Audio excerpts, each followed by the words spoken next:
Assalamualaikum warahmatullahi wabarakatuh. Nama saya Amelia Nafisah, NIM 17060001. Baik, pada video kali ini saya akan mempresentasikan 14 materi.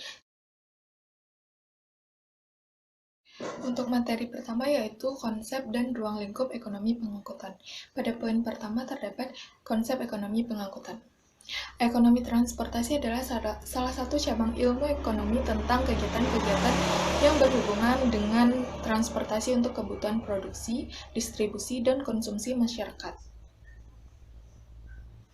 Poin kedua yaitu manfaat transportasi. Untuk menunjang perkembangan ekonomi yang lebih baik, perlu dicapai keseimbangan antara persediaan dan permintaan jasa angkutan. Jika penawaran jasa transportasi melebihi permintaannya, maka akan menimbulkan persaingan yang tidak sehat dan menyebabkan banyak perusahaan transportasi mengalami kerugian dan akan menghentikan kegiatannya sehingga jasa transportasi berkurang dan menyebabkan ketidaklancaran arus. Pengangkutan berfungsi sebagai faktor penunjang dan pembangunan dan pemberi jasa bagi perkembangan ekonomi. Poin ketiga yaitu peran transportasi. Yang pertama ada aspek sosial budaya, yang kedua aspek politik dan pertahanan, yang ketiga aspek hukum, dan yang keempat aspek teknik dan aspek ekonomi.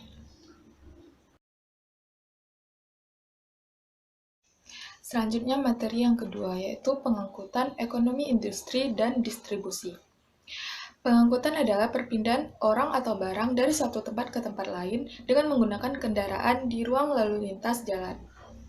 Pada poin pertama yaitu peran transportasi dalam pertumbuhan industri. Adanya ongkos pengangkutan yang lebih murah akan dapat mengakibatkan ongkos produksi yang lebih rendah sehingga akhirnya dapat menambahkan daya saing dari industri tersebut dan menambahkan aksi radius pasar. Yang kedua yaitu biaya transport dan pemilihan lokasi industri. Jika ongkos transport merupakan bagian yang besar dalam ongkos produksi total dan relatif besar terhadap nilai atau harga barang yang dihasilkan, maka ongkos transport akan dapat menjadi faktor penentu. Yang kedua, jika ongkos transport merupakan bagian kecil saja dari ongkos produksi dan kecil relatif terhadap nilai dari barang yang dihasilkan, maka ongkos transport mungkin tidak begitu berpengaruh. Yang ketiga yaitu efek struktur tarif angkutan atas lokasi industri. Yang pertama ada efek dari distance rate system, yang kedua efek dari group rate system, yang ketiga efek dari tapering rate system.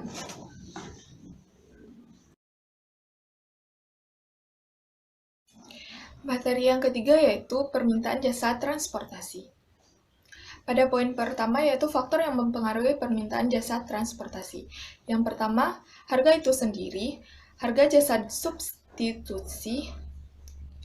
Yang ketiga, harga jasa komplementer. Yang keempat, pendapatan. Yang kelima, selera konsumen. Yang keenam, intensitas kebutuhan konsumen. Yang ketujuh, perkiraan harga di masa depan. Dan yang terakhir, jumlah penduduk.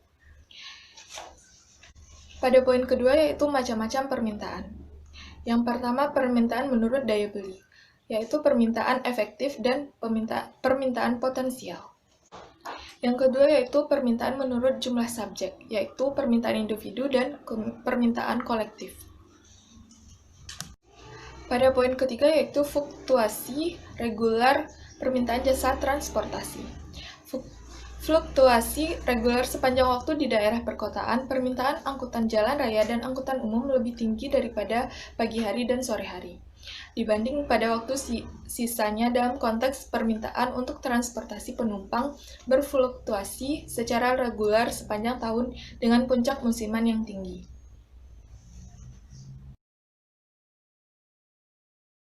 Materi yang keempat yaitu peran transportasi dalam pertumbuhan industri.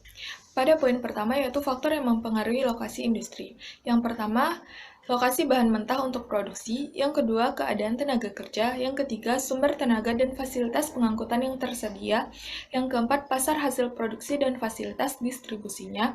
Yang kelima, peraturan yang berlaku dan kondisi iklim usaha. Yang keenam, struktur pajak dan fasilitas perpajakan. Untuk poin kedua, ongkos transportasi dan pemilihan lokasi industri. Jika ongkos transport merupakan bagian besar dalam ongkos produksi total dan relatif besar terhadap nilai atau harga barang yang dihasilkan, maka ongkos transport akan dapat menjadi faktor penentu dalam penentuan lokasi industri. Yang kedua, jika ongkos transport merupakan bagian kecil saja dari ongkos produksi dan kecil relatif terhadap nilai dari barang yang dihasilkan, maka ongkos transport mungkin tidak begitu berpengaruh. Poin ketiga yaitu efek struktur tarif angkutan atas lokasi industri. Yang pertama, efek dari distant rate system. Yang ketiga, efek dari group rate system. Yang ketiga, efek dari tapering rate system. Materi yang keempat yaitu peran pembangunan infrastruktur transportasi dalam rangka pemerataan ekonomi. Pada poin pertama yaitu pengertian infrastruktur. Pengertian infrastruktur adalah semua struktur dan fasilitas dasar baik fisik maupun sosial yang diperlukan untuk operasional kegiatan masyarakat atau perusahaan. Contoh kasus yang diambil yaitu pembangunan infrastruktur transportasi tunjang pemerataan kesejahteraan dan ekonomi yang berkeadilan. Adanya pembangunan transportasi ini tentunya diutamakan bagi masyarakat yang tinggal di wilayah-wilayah terdepan, terisolasi, rawan bencana, yang mampu menjaga ketersediaan bahan pokok dan menekan disparitas harga. Seperti adanya program tol laut dan pembangunan bandar-bandar baru dilakukan untuk mewujudkan konektivitas, pemerataan kesejahteraan, dan ekonomi yang berkeadilan. Jika suatu negara mempunyai pembangunan perekonomian yang lebih baik, tentu akan mempunyai pendapatan yang meningkat, pertumbuhan ekonomi yang lancar, dan peningkatan kesejahteraan masyarakat. Dalam sektor transportasi memiliki peran yang strategis sehingga harus dapat menjalin konektivitas antar pulau dan mampu mewujudkan aksesibilitas ke seluruh wilayah tanah air. Hal tersebut dilakukan untuk mewujudkan pemerataan ekonomi yang berkeadilan. Pembangunan infrastruktur transportasi menjadi batu loncatan untuk perekonomian Indonesia agar mampu mencapai puncak kejayaannya dengan menjadikan negara Indonesia terbesar keempat di dunia pada tahun 2045. Materi yang keenam yaitu pro dan kontra penggunaan transportasi online. Transportasi online memang tidak bisa kita ragukan lagi keunggulannya di era sekarang, karena mahasiswa merasa lebih efisien menggunakan transportasi online daripada angkutan umum yang harus berdesak-desakan dan engap. Mengingat efisien waktu yang lebih cepat menggunakan transportasi online daripada angkutan umum, maka dari itulah transportasi online banyak diminati mahasiswa dan juga servis yang dilakukan oleh driver transportasi online yang membuat konsumen nyaman dan aman menggunakan transportasi online. Akan tetapi, di sisi lain, banyak kerugian dengan adanya transportasi online. Salah satunya yaitu mengakibatkan mata pencarian transportasi umum konvensional mati karena seluruh konsumennya lebih memilih menggunakan transportasi online daripada transportasi tradisional. Bahkan mereka pun sering melakukan demo besar-besaran karena tidak terima dengan adanya transportasi online. Hal tersebut merupakan pro dan kontra terhadap transportasi online. Kita juga bingung harus membela dan menyalahkan siapa pada situasi ini. Namun jika dipikir-pikir, dalam situasi ini kita dapat ambil solusi untuk kedua belah pihak supaya mendapatkan keuntungan, yaitu jika pengguna transportasi online tertarik menggunakan jasanya karena kenyamanan, maka diharapkan kepada angkutan umum lebih mengutamakan kenyamanan dengan cara memperindah armada yang digunakan. Yang kedua yaitu mungkin untuk transportasi konvensional dapat beralih ke transportasi online agar tidak ketinggalan dan tentunya tidaklah mudah, tetapi jika ini terjadi tentunya akan sangat bermanfaat untuk kedepannya. Materi yang ketujuh yaitu analisis transportasi tradisional dan transportasi online. Transportasi merupakan salah satu sarana penghubung yang sangat penting dalam segala hal aktivitas manusia. Semakin berkembang sarana transportasi, maka semakin mudah terjalin hubungan antar manusia. Sejak zaman purba, mobilitas masyarakat telah terjadi. Perpindahan penduduk dari satu tempat ke tempat lain telah terjadi. Mobilitas penduduk ini diikuti juga dengan mobilitas barang yang dibawa oleh mereka. Oleh karena itu, sarana transportasi sejak masa lampau telah dibutuhkan oleh manusia. Moda transportasi pilihan masyarakat yang sebelumnya bersifat offline saat ini telah berinovasi menjadi bersifat online dan lebih modern. Hal ini tidak terlepas dari pengaruh adanya inovasi disruptif saat ini. Untuk materi yang ke-8 yaitu peran pemerintah dalam memajukan transportasi. Saat ini Indonesia sedang melakukan proses peralisasian dari rencana pembangunan MRT. Ini adalah sebuah sistem transportasi transit cepat menggunakan kereta listrik di Jakarta. Sebenarnya rencana pembangunan ini telah ada sejak dulu, namun masih terrealisasi belum lama ini. MRT merupakan badan usaha milik daerah yang modalnya dimiliki oleh pemerintah Provinsi DKI Jakarta. Adapun tujuan pemerintah melakukan pembangunan MRT sebagai berikut. Yang pertama yaitu berkurangnya kasus kemacetan di Jakarta. Yang kedua yaitu berkurangnya polusi udara. Yang ketiga, kualitas hidup bisa meningkat. Dan yang keempat, lebih produktif dalam beraktivitas. Pembangunan yang dilakukan oleh pemerintah ini sangat perlu untuk masyarakatnya, khususnya pembangunan transportasi di wilayah perkotaan yang memiliki tingkat permasalahan yang cukup banyak seperti di Jakarta. Pembangunan MRT juga berdampak kepada masyarakat guna meningkatkan perekonomian mereka.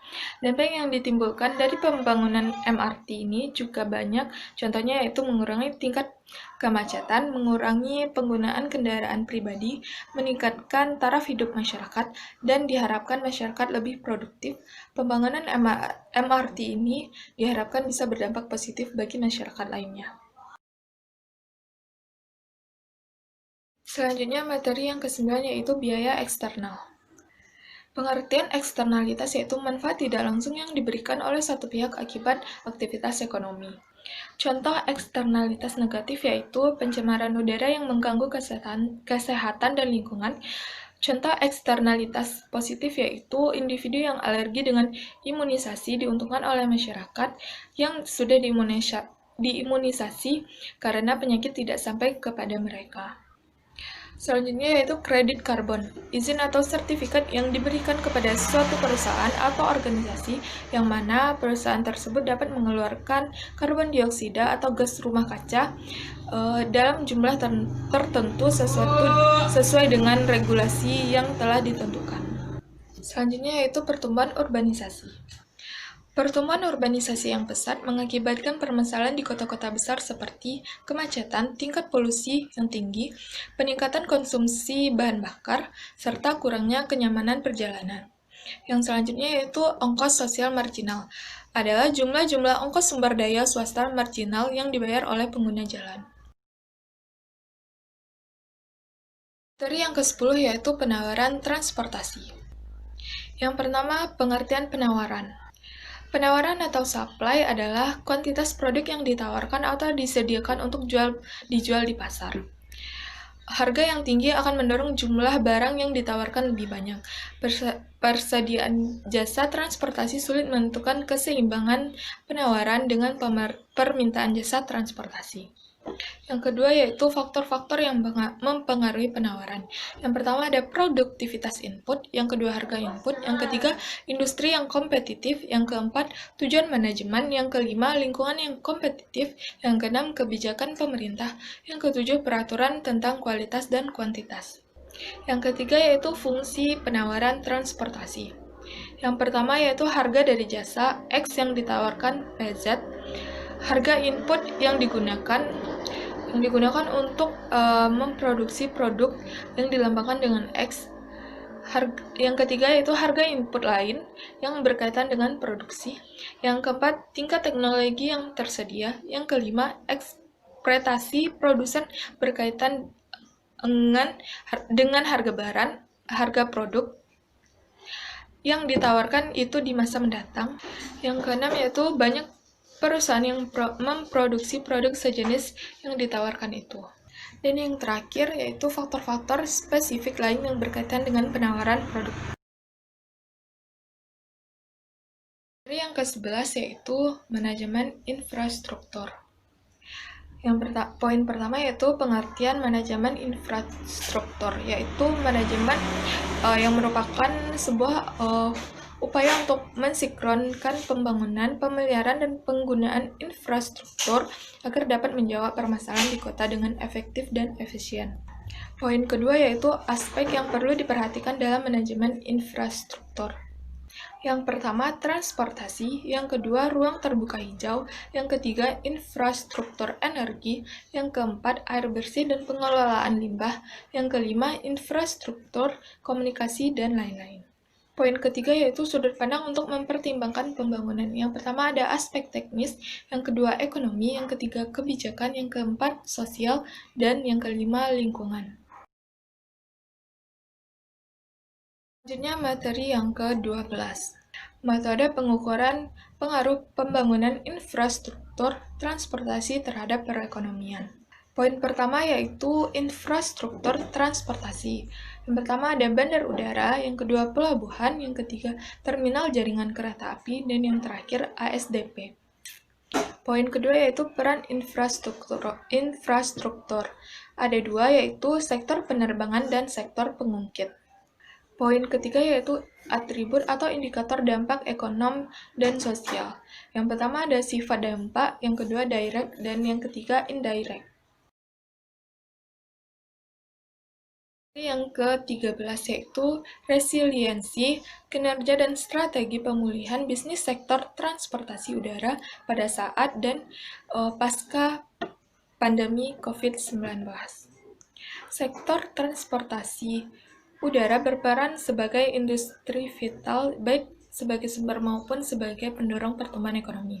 Adanya penurunan permintaan sektor transportasi udara mengakibatkan menurunnya yang pertama PDB nasional sebesar 0,18%, yang kedua konsumsi rumah tangga sebesar 0,05%, yang ketiga pendapatan tenaga kerja sebesar 0,54%. Selain itu, terdapat beberapa sektor lain yang juga berdampak akibat menurunnya output sektor transportasi udara, diantaranya sektor perhotelan sebanyak 13,58%, manufaktur sebesar minus 12,36%, dan sektor perdagangan atau jasa sebesar minus 6,44%. Aspek pemulihan bisnis penerbangan terbagi dalam dua periode, yaitu periode saat pandemi dan pasca pandemi. Pemulihan tersebut meliputi aspek yang pertama kesehatan, yang kedua ekonomi, yang ketiga keuangan, yang keempat kelembagaan, dan yang kelima teknis, dan yang terakhir yaitu sosial budaya. Selanjutnya materi yang ke-14 yaitu resiko dalam pengangkutan. Yang pertama, pengertian risiko. Risiko adalah ketidaktentuan yang bisa menyebabkan kerugian. Sifat kerugian ada tiga. Yang pertama, kerugian terhadap penumpang. Yang kedua, kerugian terhadap alat angkut muatan. Dan yang ketiga yaitu kerugian total dan kerugian sebagian. Risiko yang dijamin asuransi laut. Yang pertama, kapal serta perlengkapannya. Yang kedua, barang muatan. Yang ketiga, hasil utang tambang, komisi dan keuntungan. Yang keempat, beban wajib.